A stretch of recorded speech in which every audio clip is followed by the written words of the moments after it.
Hey, what is up ladies and gentlemen, I'm Joel here, and I'm Blue here. We are from the likes of the Moxie Toys videos, and welcome.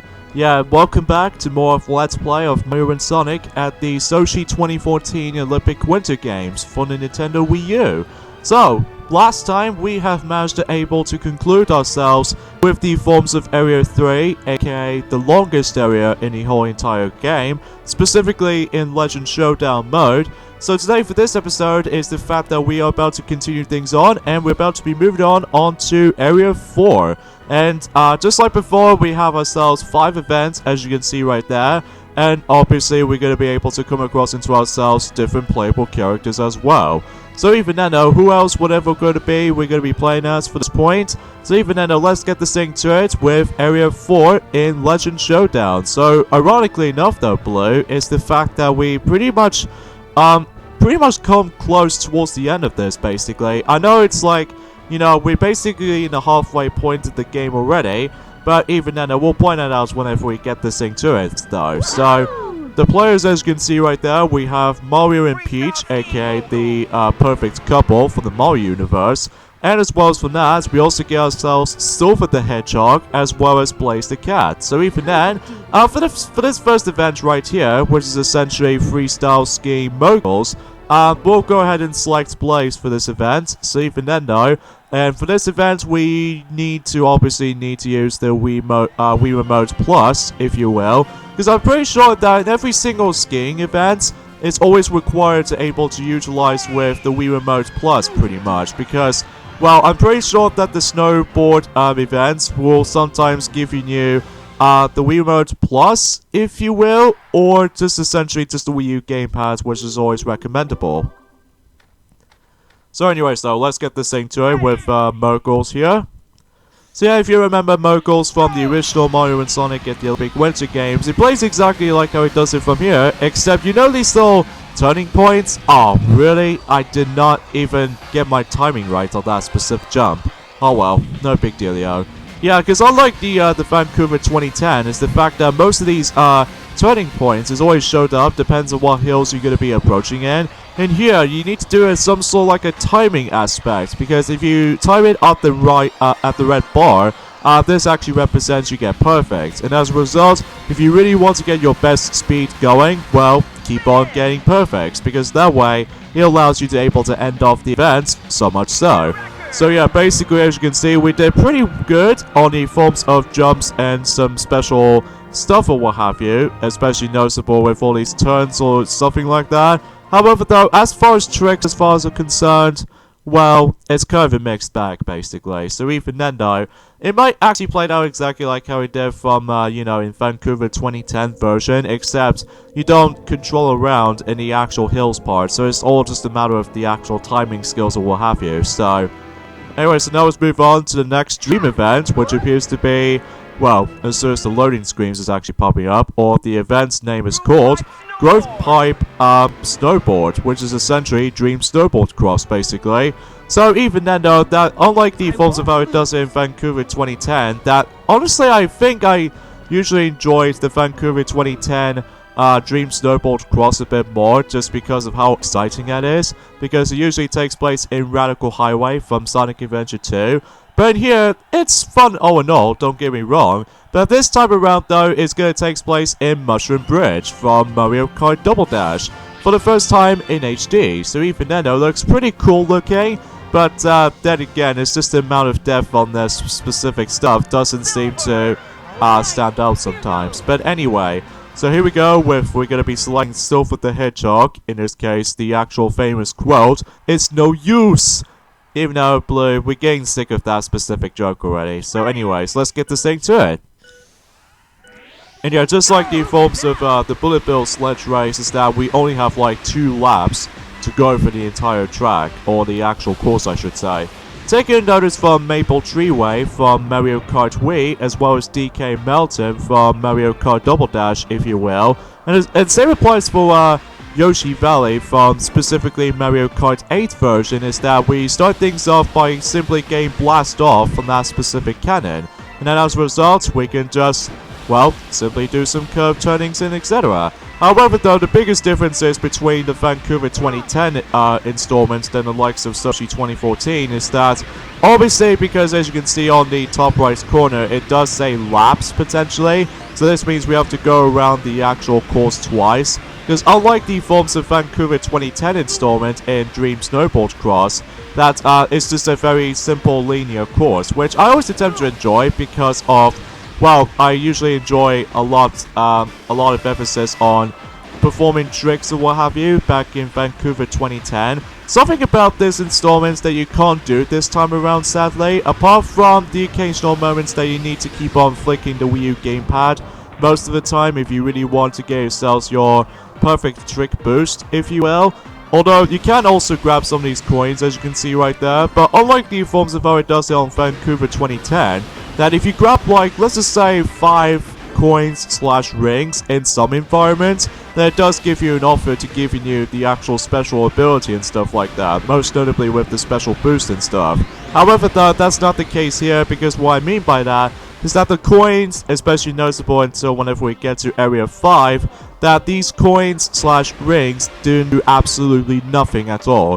Whereas, unlike the forms of how it does it on the, you know, the Bullet Bill Sledge Race, they at least are able to give us an opportunity that we could able to utilize with the actual boost and stuff. But that's not the case here with the forms of Growth Pipe, you know, Growth Pipe, you know, snowboarding or something like that. So, again, I do apologize with the actual commentary and stuff like that once again, just because not much else we can able to discuss upon. Well, apart from the fact that, well, today's day is the forms of, the 22nd of December today. So this means we got 3 more days to go until Christmas Day is about to approach. So even then, though, we're getting, you know, pretty close towards the end. Kind of think about it, Blue.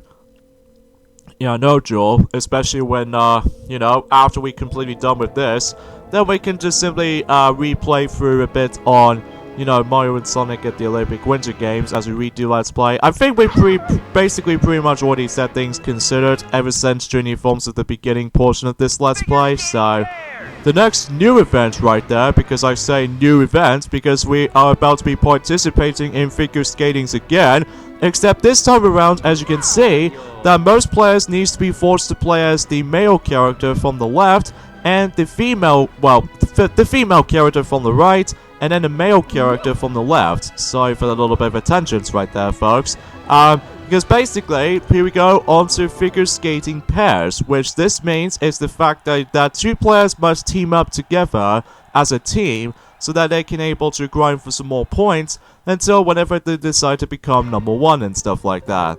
However, though, the biggest difference between a Signals version as opposed to pairs is the fact that they do have a different amount of music. So, for instance, for example, we got ourselves the forms of, well, the Super Mario Land remakes, as you can see right there, which I think is actually pretty cool. As well as from that, there is also, a world adventure from Sonic Unleashed, because usually that particular title was originally named that on the Japanese version of Sonic Unleashed, which, you know, that particular game calls it Sonic World Adventure because, you know, a whole lot of worlds to explore. That's all there is to say.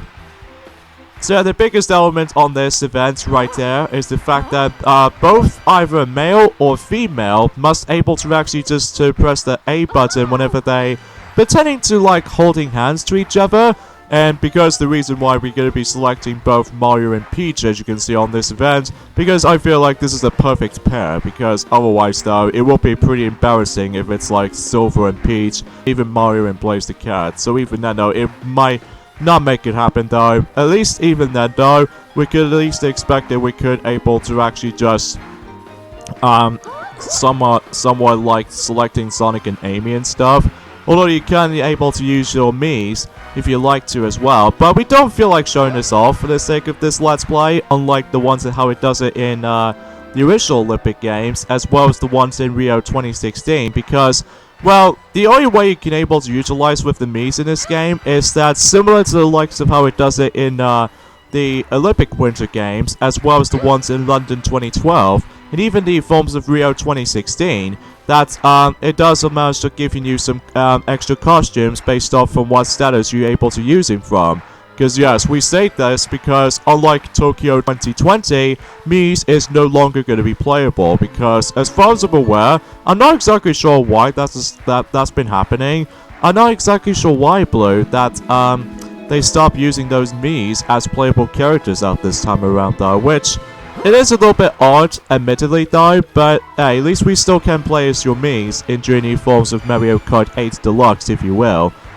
Oh yeah, something's worth mentioning though is the fact that back when this game was first announced, that originally though, they were supposed to be able to actually create ourselves a balance bar, that you know, that particular balance bar that is heavily borrowed that from Mario and Sonic at the London 2012 Olympic Games, from rhythm gymnastics kind of syndrome, because basically instead of that, it actually gets replaced by the forms of that specific male and female icons, as you can see on the top right corner, as you can see.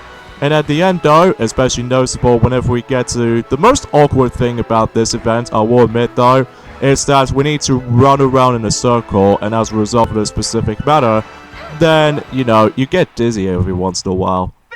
And unfortunately, since we still did not pose very well, so unfortunately for us though, that we didn't do well in the end. Well, because of that again, motion controls can sometimes throw you off at points. But still, regardless of everything else, Blue, we at least did manage to do pretty darn good. Yeah, especially noticeable how the fact that we're actually doing pretty good when it comes to timing skills or what have you.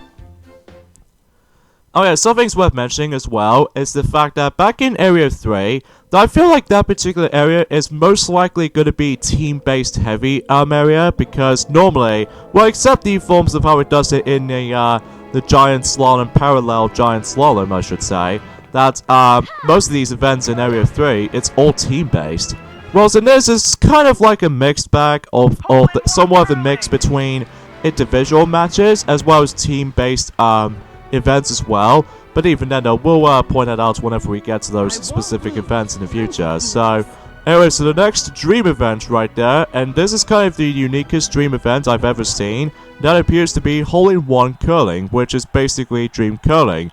And it usually takes place in Green Hill Zone from Sonic the Hedgehog 1, or to be more accurate, Sonic Generations, just because you can definitely tell from the actual aesthetics and all that stuff that is entirely in 3D and all that stuff, rather than just the forms of the 16-bit, because otherwise though, then it won't able to capability of doing the forms of 2D events or something like that until, you know, in Tokyo 2020. So at the moment right now, we can only play through 2 holes at the moment, so yeah, this is how it plays out with Hole-in-One Curling. It's basically a curling golf, basically, because the entire objective is simple, because basically what we need to do is that we need to guide the actual biggest curling stoner of them all, and then basically we need to guide it all the way to the actual flag, representing the forms of the hole, during the forms of that specific holes themselves. So, and for whatever reason, they just simply place in some sort of a questionable music choice, which I think is actually based off from Sonic the Hedgehog 4 Episode 1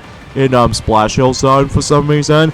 In fact, there was actually 2 remakes versions of that specific song, music specifically, Blue, because there was one in Hole 1. I kind of wish we can just show off the other holes between, like Hole 3 and 4, but unfortunately though, we don't feel like going for all that stuff, because simply to say, I just kind of wish they could do like a customizable matches or anything like that. So, but anyways, enough about that. I think the entire mode is always heavily utilized the Wii U gamepad, because you have to do like a lot of tilting when you launch yourself with the stone.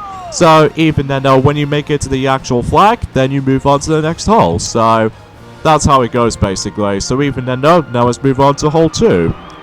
Unfortunately, there's no way that we could able to get ourselves Hole-in-One at this point, because as you can see on hole number 2 is that we're now actually introducing to ourselves trick ramps, or in this case dash ramps if you will, as well as these little dash panels from the flat surface. And if I were you, do not recommend you able to go from that dash ramp on the forms of that first throw, because otherwise if you fell off into the actual hole itself, basically you get out of bounds. You know, kind of like how it did on the normal golf, basically. So even then, though, I highly suggest you don't. And plus, if you really want to win this so badly, even though sometimes computer players does it so well sometimes. But anyway, though, let's just continue things on. So yeah, you can either use the dash ramps here, or my personal favorite is that if we launch from here, well, you just essentially don't need to able to utilize the dash ramp after all. So yeah, pretty cool for that specific things itself right there.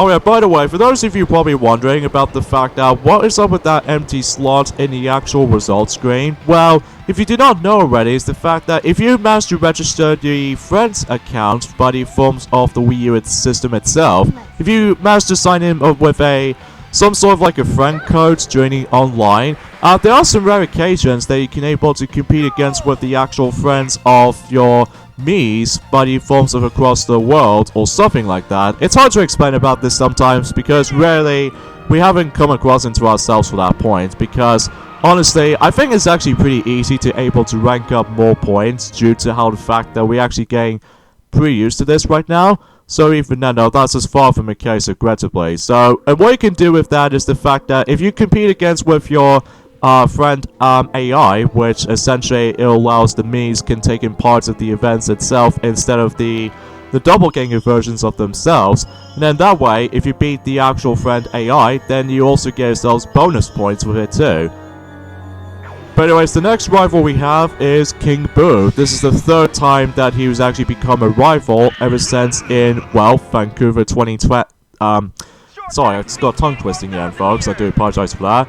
Ever since in Vancouver 2010, as well as the one in London 2012. However, though, this was the last Mario and Sonic at the Olympic Games series to feature King Boo as an appearance, because eventually until Rio 2016, and especially noticeable with Tokyo 2020, it's a shame that King Boo never comes back at all. Well, at least he only makes an appearance in 3 games so far. Unless if you really want to count the 2 handheld equivalents of Vancouver 2010 as well as London 2012 per se. But either way though, we'll just simply have to count for the console entries instead. And obviously the actual event it's going to take place in is the speed skating, but this time around short track 1000 meters. So basically this is how this goes. Basically you have to go all the way around to the actual track itself within a full circle. And as far as I've noticed something is the fact that the actual lap count is actually pretty differently than the likes of how it does it in, I would say, in Vancouver 2010 version of this specific event, because now you have 7 laps as opposed to in, I would say, in short track relay that you only get like 8 laps. Now I really don't know about the actual normal short track 1000 meters event, but we'll find out until whenever we look back on our videos for ourselves, I suppose.